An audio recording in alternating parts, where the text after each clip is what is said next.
حضرت محمد صلی اللہ علیہ وسلم کو کسی نے لینا قبول نہ کیا اور یہی سوچتی رہی کہ اس یتیم بچے کی ماں ہمیں کیا دے سکے گی۔ انہیں کیا معلوم تھا کہ جس بچے کو وہ یتیم سمجھ کر چھوڑ رہی ہے وہ تو در یتیم ہے، وہ تو نوید مسیح ہے، وہ تو دعائے خلیل ہے، وہ تو فخر انسانیت ہے، وہ تو سرمایہ کونین ہے، وہ تو محبوب الہی ہے۔ بسم اللہ الرحمن الرحیم۔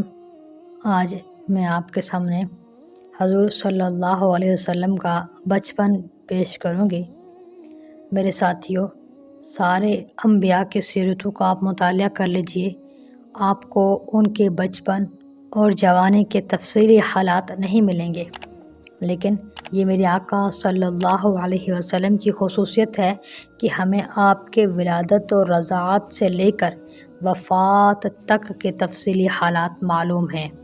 میرے آقا صلی اللہ علیہ وسلم ابھی شکم مادر ہی میں تھے، یعنی والدہ کے پیٹ میں ہی تھے کہ والد کا انتقال ہو گیا۔ 6 سال کی عمر ہوئی تو والدہ بھی وفات پا گئی۔ 8 سال کی عمر کو پہنچے تو دادا بھی چل بسے۔ نکتہ وروں نے اس سے یہ نکتہ نکالا کہ عام طور پر ہوتا یہ ہے کہ اولاد میں کوئی کمال نظر آئے تو لوگ اسے والدین کی طرف منسوب کرتے ہیں، شاگرد میں کوئی کمال نظر آئے تو استاد کی طرف منسوب کرتے ہیں، مرید میں کوئی کمال نظر آئے تو پیر کی طرف منسوب کرتے ہیں۔ اللہ تعالیٰ نے آپ صلی اللہ علیہ وسلم کو تعلیم و تربیت کے ظاہری سہاروں سے محروم فرما کر براہ راست اپنا سہارا عطا کر دیا تھا تاکہ آپ کے عملی اور اخلاقی کمالات دیکھ کر کوئی یہ نہ کہے کہ یہ والدین کی تربیت کا نتیجہ ہے، یہ دادا کی تربیت کا ثمرہ ہے، یہ فلاح استاد اور شیخ کی صحبت کا اثر ہے۔ اور یہ صرف آپ صلی اللہ علیہ وسلم کی تخصیص نہ تھی بلکہ سارے انبیاء کا یہی حال تھا۔ میں آپ سے سوال کرتی ہوں، جواب دیں۔ حضرت نوح علیہ السلام کو شجاعت کا سبق کس نے دیا تھا؟ کہہ دیجئے اللہ نے۔ حضرت ابراہیم کو خلت کے مقام تک کس نے پہنچایا تھا؟ حضرت ابراہیم اللہ کے خلیل تھے۔ حضرت اسماعیل نے تسلیم و رضا کا درس کہاں سے لیا؟ حضرت اسماعیل علیہ السلام سے جب حضرت ابراہیم نے کہا کہ بیٹا اللہ نے مجھے تجھے ذبح کرنے کا حکم دیا تو اسماعیل نے کہا تھا یا ابت افعل ما تؤمر، اے ابا جان آپ وہ کر دیجئے جس کا آپ کو حکم ملا ہے۔ اسی کو اقبال نے کہا، یہ فیضان نظر تھا یا کہ مکتب کی کرامت تھی، سکھائے کس نے اسماعیل کو آداب فرزندی؟ اللہ نے۔ حضرت صالح علیہ السلام نے فصاحت کہاں سے سیکھی؟ لوط علیہ السلام کو حکمت کس نے عطا فرمائی؟ حضرت موسیٰ علیہ السلام کا جاہ و جلال کس کی تربیت کا ثمرہ تھا؟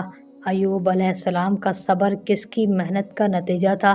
یونس علیہ السلام کو توبہ اور انابت کا راستہ کس نے بتایا؟ حضرت عیسیٰ علیہ السلام نے زہد و قناعت کا سبق کہاں سے پڑھا؟ آپ کہہ دیجئے کہ تمام انبیاء کو علمی، عملی، اخلاقی کمالات مربی حقیقی رب تعالی، رب ذوالجلال والاکرام نے عطا کیے تھے، تو ہمارے آقا علیہ السلام کو بھی نوح کی شجاعت، ابراہیم کی خلت، اسماعیل کا جذبہ تسلیم و رضا، حضرت صالح کی فصاحت، حضرت لوط علیہ السلام کی حکمت، حضرت موسیٰ علیہ السلام کا جاہ و جلال، حضرت ایوب کا صبر، حضرت یونس کی توبہ و انابت، حضرت عیسیٰ کا زہد و قناعت صرف اور صرف اللہ جل شانہ نے عطا کیا۔ آپ کے کمالات نہ والدین کی تربیت کا ثمرہ تھے اور نہ کسی استاد کی محنت کا نتیجہ تھے۔ اسی لیے تو یہ ممکن ہوا کہ ایک زندگی میں کئی زندگیاں اور ایک سیرت میں کئی سیرتیں سمٹ کر سما گئی۔ تو میرے آقا علیہ السلام ولادت سے پہلے ہی یتیم ہو چکے تھے۔ ولادت کے بعد آپ کی رضاعت کا مسئلہ پیش آیا۔ عربوں میں یہ رواج تھا کہ وہ رضاعت اور ابتدائی پرورش کے لیے شہر سے زیادہ دیہاتوں کو پسند کرتے تھے۔ جب آپ علیہ السلام پیدا ہوئے تو کئی خواتین رضاعت کے لیے بچوں کو تلاش میں مکہ آئیں، لیکن سب نے مالدار گھرانوں کے بچوں کو ترجیح دی۔ حضرت محمد صلی اللہ علیہ وسلم کو کسی نے لینا قبول نہ کیا اور یہی سوچتی رہی کہ اس یتیم بچے کی ماں ہمیں کیا دے سکے گی۔ انہیں کیا معلوم تھا کہ جس بچے کو وہ یتیم سمجھ کر چھوڑ رہی ہیں وہ تو در یتیم ہے، وہ تو نوید مسیح ہے، وہ تو دعائے خلیل ہے، وہ تو فخر انسانیت ہے، وہ تو سرمایہ کونین ہے، وہ تو محبوب الہی ہے۔ اللہ، انسان بھی کتنا جاہل اور احمق ہے کہ کتنی آسانی سے دھوکہ کھا جاتا ہے۔ کبھی سنگ ریزوں کو موتی، کبھی موتیوں کو سنگ ریزے سمجھ لیتا ہے، زہر کو تریاک اور تریاک کو زہر جان لیتا ہے، دوست کو دشمن اور دشمن کو دوست یقین کر لیتا ہے۔ جس بچے کو وہ خواتین اس لیے چھوڑ گئی تھی کہ اس کی والدہ سے سرمایہ حاصل ہونے کی امید نہ تھی، انہیں کیا خبر تھی کہ بچہ خود بہت بڑا سرمایہ ہے۔ مگر وہ خواتین بھی کیا کر سکتی تھی؟ اللہ نے ازل سے یہ سعادت حلیمہ سعدیہ کے مقدر میں لکھ دی تھی۔ محترمہ حلیمہ کہتی ہیں کہ میں بچے کو گھر میں لائی تو گھر خوشگوار، گھر میں تبدیلیاں محسوس ہونے لگی۔ کہاں تو یہ حال تھا کہ میری چھاتی میں اتنا دودھ بھی نہ تھا کہ میرا بیٹا عبداللہ بن حارث سیر ہو کے پی سکتا، اور کہاں یہ حال ہو گیا کہ میری چھاتی میں اتنا دودھ اتر آیا کہ محمد صلی اللہ علیہ وسلم نے بھی سیر ہو کر پیا، اور عبداللہ نے بھی یہی نہیں بلکہ اس رات ہماری اونٹوں نے بھی اتنا دودھ دیا کہ ہم دونوں میاں بیوی نے خوب شکم سیر ہو کر پیٹ بھر کر پیا۔ مکہ سے واپس چلے تو ہماری لاغر سی اونٹنی سارے قافلے سے آگے نکل گئی۔ ہم سفر عورتوں کو بڑا تعجب ہوا کہ یہ تو وہ اونٹنی تھی جو سب سے پیچھے رہتی تھی، آج آگے کیسے نکلی؟ انہیں کیا معلوم تھا کہ سواری اگرچہ وہی ہے مگر سوار بدل گیا ہے۔ جب سوار بدل جایا کرتے ہیں تو سواریوں کے انداز بھی بدل جایا کرتے ہیں۔ جب امام بدل جائیں تو مقتدیوں کا حال بھی بدل جاتا ہے۔ جب قائد بدل جائے تو پیروکار کا مزاج بھی بدل جاتا ہے۔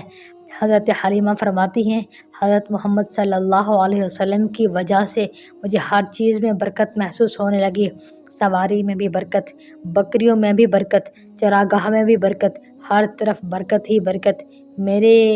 میرے عزیزو، یقین کر لو ہمارے آقا کی ولادت بھی برکت تھی، میرے آقا صلی اللہ علیہ وسلم کی تعلیمات بھی برکت ہیں، آقا صلی اللہ علیہ وسلم کی غلامی بھی برکت ہے۔ آج آپ ہمارے درمیان بذات خود موجود نہیں، لیکن اگر ہم آقا کے سچے غلام بن جائیں تو ہماری بھی بنجر زمینیں سونا اگلیں گی، ہمارے جانوروں کے خشک تھن دودھ سے بھر جائیں گے، ہمارا آسمان رحمت کی بارش برسائے گا، اور ہمارے کھیت ہریالی سے لہلہا اٹھیں گے۔ میرے عزیزو، ہمارے آقا کا بچپن مثالی تھا۔ وہ ماحول جس میں شراب نوشی اور بدکاری عام تھی، لوٹ مار اور قتل و غارت گری کا دورہ تھا، اس ماحول میں آپ نے ایسا بچپن گزارا اور صداقت اور امانت میں ایسا نام پیدا کیا کہ آپ صلی اللہ علیہ وسلم کا لقب ہی صدیق اور امین مشہور ہو گیا۔ جناب ابو طالب کہتے ہیں کہ میں نے آپ کو بچپن میں بھی غلط بیانی یا کسی کی غیبت کرتے ہوئے اور لڑکوں کے ساتھ کھیلتے ہوئے کبھی نہیں دیکھا۔ اللہ تعالیٰ ہمیں اپنے آقا صلی اللہ علیہ وسلم کے بچپن اور آقا کی جوانی اور آقا کی ساری زندگی کو نمونہ بنانے کی توفیق عطا فرمائے۔ وآخر دعوانا ان الحمدللہ رب العالمین۔ امید کرتی ہوں یہ سیرت سیریز آپ کو پسند آ رہی ہوگی۔ السلام علیکم۔